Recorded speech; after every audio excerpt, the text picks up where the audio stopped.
నమస్తే and welcome to hit TV. Telangana రాష్ట్రంలో కాంగ్రెస్ ప్రభుత్వం అధికారంలో వచ్చినప్పటి నుంచి హామీలపై ఫోకస్ పెట్టింది. కాగా ఇప్పటికే ఇచ్చిన హామీలను అమలు చేసేందుకు సీఎం రేవంత్ రెడ్డి నేతృత్వంలో కాంగ్రెస్ ప్రభుత్వం శరవేగంగా అడుగులు వేస్తోంది.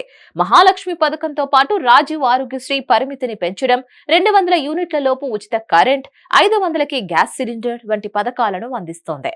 అలాగే హెల్త్ కార్డులతో పాటు కొత్త రేషన్ కార్డులను కూడా అర్హులైన లబ్ధిదారులకు అందించడంలో సర్కార్ ముందుకు అడుగులు వేస్తుంది.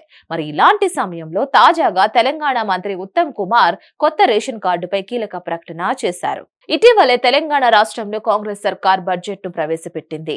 కాగా ప్రస్తుతం ఇప్పుడు రాష్ట్రంలో అసెంబ్లీ సమావేశాలు కొనసాగుతున్నాయి. దీంతో ప్రతిపక్ష పార్టీల మధ్య వాడి వేడి ఆరోపణలు, వాదనలు జరుగుతున్నాయి. ఈ క్రమంలోనే తాజాగా అసెంబ్లీలో మంత్రి ఉత్తమ్ కుమార్ రెడ్డి రేషన్ కార్డుపై ఆసక్తికర వ్యాఖ్యలు చేశారు. ఈ సందర్భంగా ఆయన మాట్లాడుతూ తమ ప్రభుత్వం అర్హులైన ప్రతి ఒక్క లబ్ధిదారుడికి రేషన్ కార్డుతో పాటు పలు పథకాలు అందేలా చూస్తుందని పేర్కొన్నారు. ఇక అందరి సూచనలు తీసుకొని ప్రజలకు మేలు చేసేలా రేషన్ కార్డుపై సరైన నిర్ణయం తీసుకుంటామని మంత్రి ఉత్తమ్ క్లారిటీ ఇచ్చారు. ఇక గత ప్రభుత్వ హయాంలో కొందరు అక్రమంగా రేషన్ కార్డులు సంపాదించి ప్రభుత్వంను మోసం చేశారు. అయితే ఇకపై ఇలాంటి రేషన్ కార్డులు ఉంటే కొత్త రేషన్ కార్డులు ఇవ్వబోమని, పైగా ఇలాంటి నకిలీ రేషన్ కార్డులను ఏరివేసి నిజమైన లబ్ధిదారులకు మాత్రమే పథకాలు అందేలా చర్యలు తీసుకుంటామని మంత్రి ఉత్తమ్ కుమార్ రెడ్డి అసెంబ్లీలో ఆసక్తికర వ్యాఖ్యలు చేశారు. అలాగే పేదలకు కూడా సన్న బియ్యం కూడా అందిస్తామని అన్నారు.